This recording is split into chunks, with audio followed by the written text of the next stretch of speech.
Welcome to the Business Buyer Diaries. My name is Nathan Platter. I'm a full-time employee, and I bought a business. I did everything right, from finding the deal, handling all the due diligence on 63 opportunities, and ultimately bought a profitable gym. And boy, was I in for a big surprise as a new owner. I chronicled everything in real time, including the biggest wins to the stressful nights at 2 a.m. I'm sharing my journey without sugarcoating anything, so you don't make the same mistakes that I did.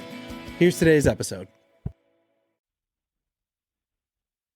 All right. Well, we just met with the managers and shared the news. Obviously, a really big surprise and a big blow, but huge surprise that the seller's been really a pillar for the team, and so it was obviously a big shocker for the staff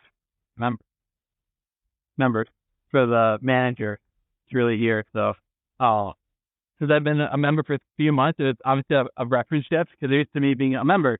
And they can correct me, and my foreman, my punchy, and now like, oh, he's an owner. Like, that's a big shift, and it's a big like getting blindsided kind of thing.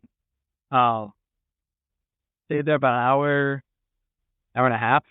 So about an hour and a half, and it was really good. Just had some good heart to heart with the managers that were there. Both my vision for this club as well as for the expansion beyond. And just to like in the immediate term, here's what the changes would look like. And they're mostly technology, nothing operational. But also, they're concerned, things on their mind, because their world is getting taken up in the globe. And so I want to be an open book. Things that are for sure changing, things that I'm open to changing, and what that really looks like along the way. So, yeah, just learning like where their skills been utilized, where they've not been utilized. And yeah, a lot to really think about. So that's a nuance I didn't even think about. One of the managers is married, and so her husband has a stage job and does really well, and so her pay is just more like bonus, not really a huge support thing that their household needs. For another one of the managers in the room, this is her main job. So realizing like that she said it does have to stay at market rate. She does have bills to pay. She loves the business, but like, straight up, I think she's not being fully paid, but she's worked what she does for the business. So, how to make that right, and I don't want her to have that same. We have spouse helping me, like that's helpful. It means a lot. When you're on your own, you're against the world, and it's trying a lot harder, and you're going through a lot of rough stuff. And so that's something to really take into account. I want her. It's tough when the business is doing okay, but you also need to be. You got to take care of the business, and along the way, you got to take care of your people. If your people are struggling, the business is going to struggle indirectly. I'm thinking out loud. That's just hitting me really hard. My wife and I, a couple of years ago, were in a really tight spot. I made really stupid decisions financially. Took a risk on myself to be a real estate person and lost a lot of money doing it. And we had to sell our house, incurred a lot of debt, moved into an apartment, and dug our way out. So I've been there like where you're barely able to like breathe, keep your head above water. And you can imagine doing that solo, which is a real reality for a lot of people. Some of me going to the mastermind. I mean, I'm running the business based on how it's currently profitable, and then you almost full of it. That's a good evaluation. But if I want to give raises out to my staff, I'm implicitly overpaying for the business because the salaries really are not where they ought to be.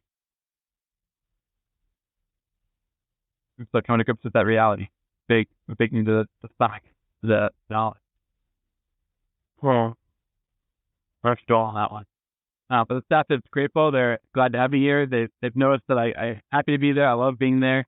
They gave me some things like they're really happy about. They're like sad about. Obviously, they need time to process. Fully allowed. We wanted that space, and I wanted to have calendar space too to let things be said afterward. After the seller left, so it was the seller, myself, and the managers. We broke the news. The seller was there first. And And then I was there for a half hour, and then the seller left. He had other things to get to. So just me and the manager for the rest of the time. But like, all right, there's a lot of nuances to figure out after the fact. And what things do I value? Like there's a neighbor next door that maybe we spin into. Maybe that's the thing. Do we go to more locations? Do we focus on more price per member? More members? Do members stay longer? Like, how are we going to improve the value of the business? Because there's a lot to think about. A lot to take in. I don't have the right word because I can tell the managers really care. I keep saying members because they're in my mind, like they're members before they're managers. Like they love that place. I want them to be able to thrive there and not bottle their potential and their capability. No.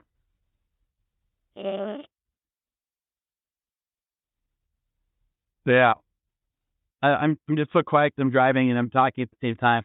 I want to make sure my staff are in a good financial space, the members in a good space. The members have been transitioned before, so it shouldn't be a huge shocker this time around.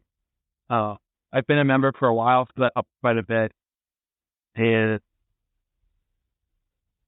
in one area, like the seller has a couple of different clubs, and so where can we help the members get the best out of being this one location? Because each location is different, right? This one's here in the suburb, another one's in like downtown Twin Cities, another's in like semi-downtown, but more like a heavier part of St. Paul, Twin Cities. So it's still like urban, but not quite suburban. So a lot to think about. I don't know. They've got a lot. The managers have a lot to process. I've got a deep amount to process. This is good. First and foremost is the business has to stay afloat. Second is that goes along with that is that team members have to be well taken care of. If they're in a good spot, they can give to the members from an overflowing cup. That's important. You can't put the members or the staff. That's with the heart and commitment. And I know people have different, like, what's first, the customer or your team? If I can tell the argument, I think you got to put staff for the member, the customer, because you've got like two managers doing that. You've got 15 instructors. You've got like 300 members. Members come and go. Like they will churn, but they'll also stay if it's a good thing as well. But the managers, I think, will probably bend over backwards. They love that place. One of them says, like, people don't choose to work in fitness because it pays better than everywhere else. But man, there's a heart commitment there. Like, be a part of something way bigger, way more amazing. I have some pretty crazy ideas, and I don't want to put them. I don't want to get them recorded yet because I have some pretty big ideas that I want to do for my team.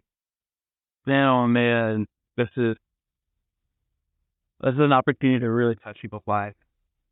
Both the member side and the manager side, making the place really special.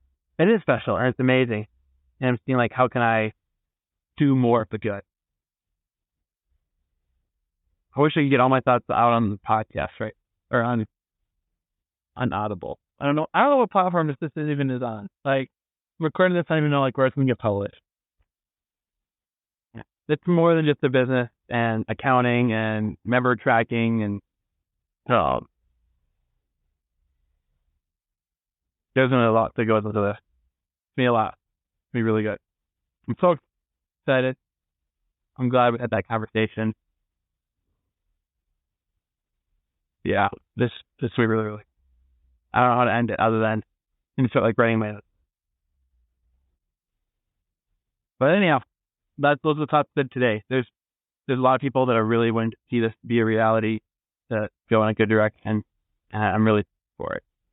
Really excited. This has been another episode of the Business Buyer Diaries. Subscribe so you don't miss the next episode. I hope you're realizing that business ownership is no cakewalk.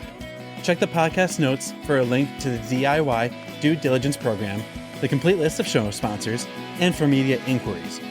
Music written and composed by Wes Schrock. I'm your host, Nathan Platter. Join me again on the next one.